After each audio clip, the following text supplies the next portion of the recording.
Voilà, c'est parti. Alors, je voulais commencer cet atelier, en fait, c'était en démarrant un partage d'écran sur un passage du courant miracle qui nous emmène justement à l'observation d'aujourd'hui qu'on peut faire ensemble. Alors, où est le partage d'écran? C'est là. Et ça là. Voilà. Hop. Alors,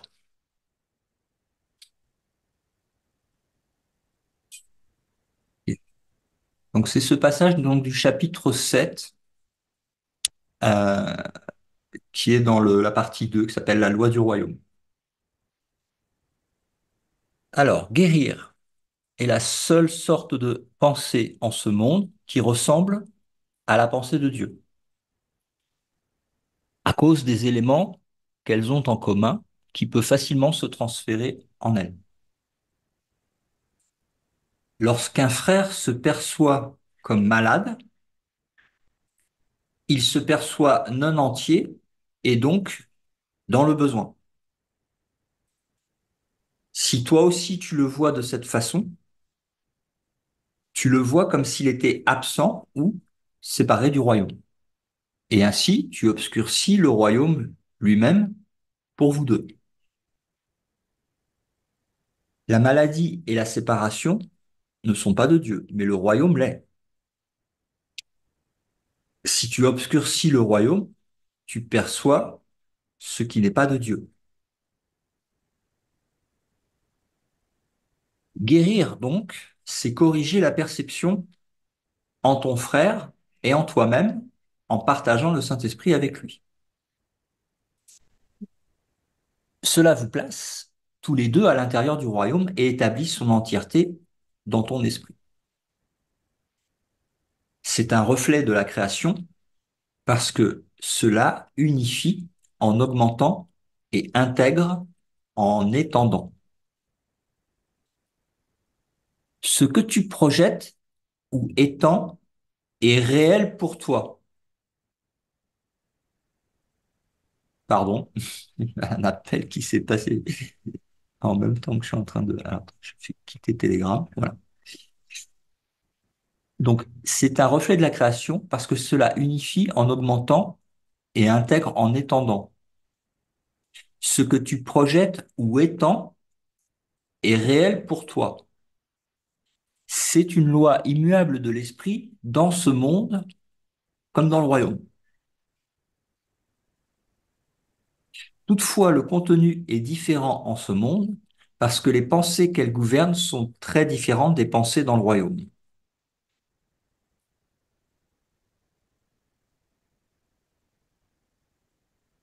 Pour maintenir l'ordre, il faut que les lois soient adaptées aux circonstances.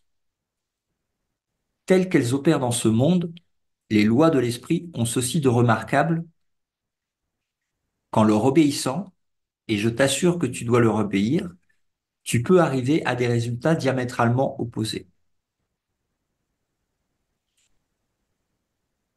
C'est que les lois ont été adaptées aux circonstances de ce monde dans lequel des résultats diamétralement opposés semblent possibles parce que tu peux répondre à deux voix qui sont en conflit. Voilà, je vais juste m'arrêter là, vous pouvez continuer après la lecture de ce passage. Mais juste sur ce passage, j'attire en fait votre attention sur le fait que là, on a des indications de notre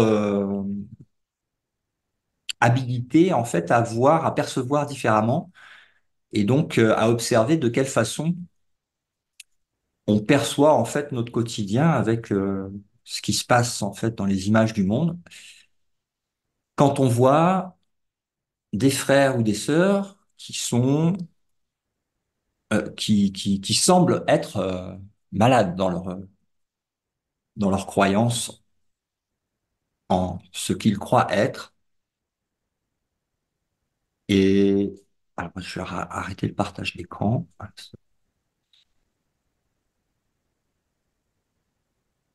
Donc à partir de là, on va pouvoir utiliser en fait ces lois pour changer en fait la perception de ce qui paraît comme étant malade afin de guérir. Donc là, on est dans l'alignement à la volonté divine, parce que c'est clair que dans les images qu'on perçoit, euh, sont des appels à la guérison, euh, certaines. Donc, la loi dit que, je vais le relire exactement les mots qui sont utilisés dans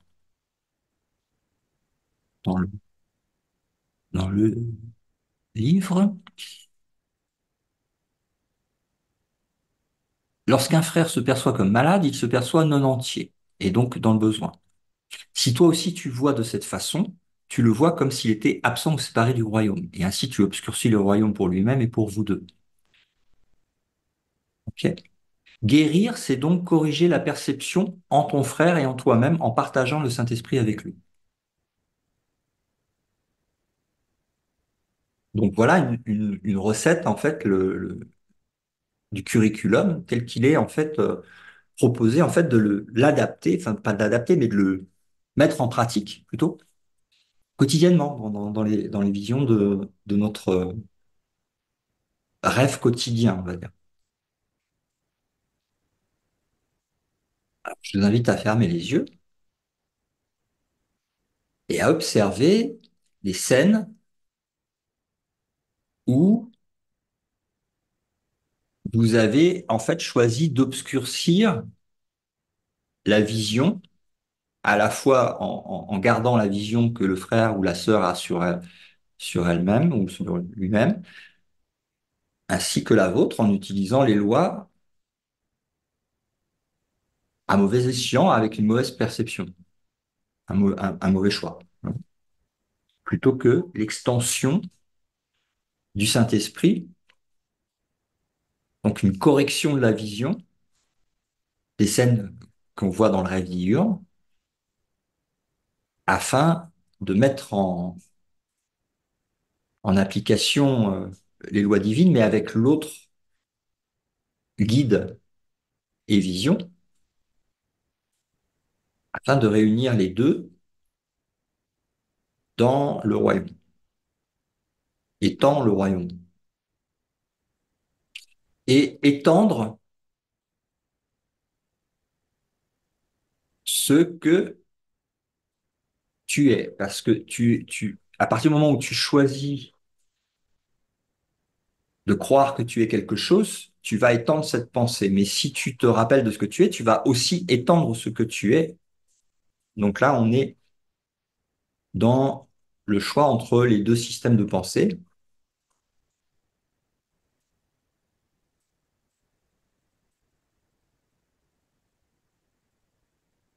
Et je prends l'exemple de ce que j'entends dans mon rêve diurne actuel, qui sont les aboiements en fait de chiens, pour étendre cette vision au-delà de particulièrement une espèce en particulier d'être qui serait différent, hein, en étant dans cette vision.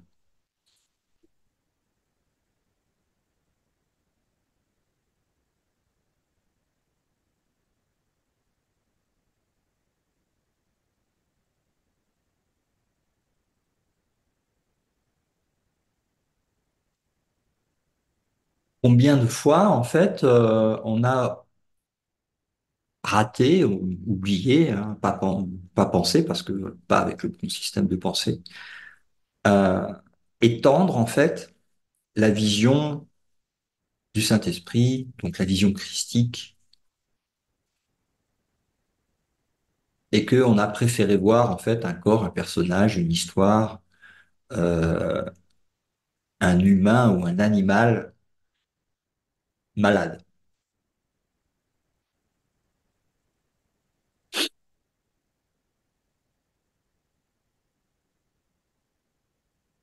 simplement l'observer, hein. C'est pas pour provoquer une quelconque culpabilité, mais voir simplement que, ah, on a raté une occasion d'être vigilant, hein, par rapport à notre application tant qu'il y a besoin de vigilance, hein, il y a besoin de vigilance, même si le résultat final ne nécessite aucune vigilance, puisque être ne demande rien.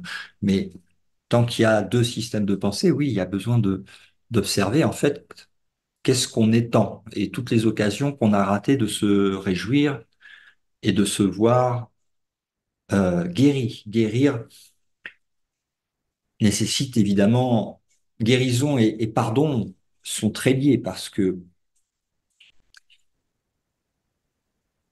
quand tu observes en fait les images de ton rêve et que tu vois que il n'y a rien ici et que tout est parfait tel que Dieu l'a créé, c'est c'est le pardon et c'est la guérison qui découle de ça. On parle au niveau de l'esprit, hein, pas au niveau des images de ce monde, même s'il peut y avoir des effets dans les images. Mais c'est pas le centre d'intérêt. Ok. Alors peut-être que vous avez vu dans la rue, euh, par exemple, des images qui reflètent euh, un manque profond, que ce soit comment, une absence d'abondance, comme si des images qui symboliseraient une absence d'abondance.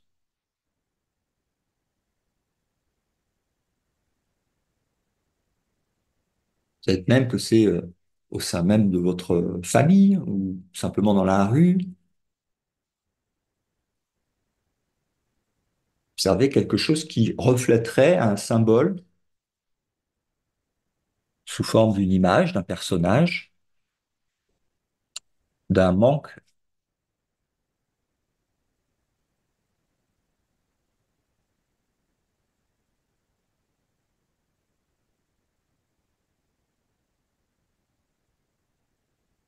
Je vous donne un exemple et si vous avez fait la sélection en fait de cette image qui représente en fait un symbole de manque d'abondance,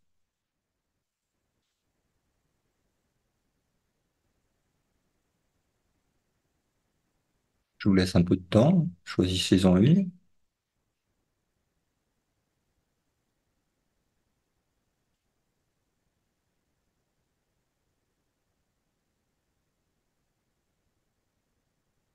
Et je vous invite à mettre votre main, les yeux fermés, hein, mais mettez votre main en face, comme si vous placiez en fait l'écran de la conscience pour visualiser les yeux fermés cette image qui représente un symbole que vous avez observé dans votre rêve, hein, diurne, à savoir dans le monde, qui représente un symbole de non-abondance, un manque.